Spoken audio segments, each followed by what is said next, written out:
വർക്കലയിൽ വിനോദസഞ്ചാരിക്ക് ക്രൂരമർദ്ദനം. ബീച്ചിൽ കുളിക്കാനിറങ്ങിയ വിനോദസഞ്ചാരിക്കാണ് മർദ്ദനമേറ്റത്. ഇന്ന് രാവിലെ 9 മണിക്കായിരുന്നു സംഭവം.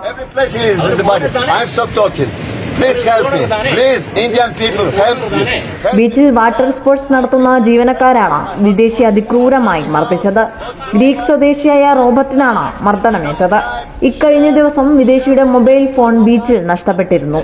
ഇത് അന്വേഷിച്ച റോബർട്ട് ബീച്ചിലെത്തുകയും കടലിൽ കുളിക്കാൻ ഇറങ്ങുകയും ചെയ്തു.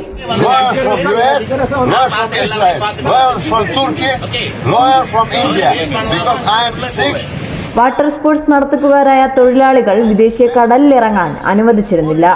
വിദേശിയും ജീവനക്കാരുമായി വാക്കുതർക്കമുണ്ടാവുകയും തുടർന്ന് വിദേശി അതിക്രൂരമായി മർദ്ദിക്കുകയുമായിരുന്നു. Living here, I live Varkala in some hotel.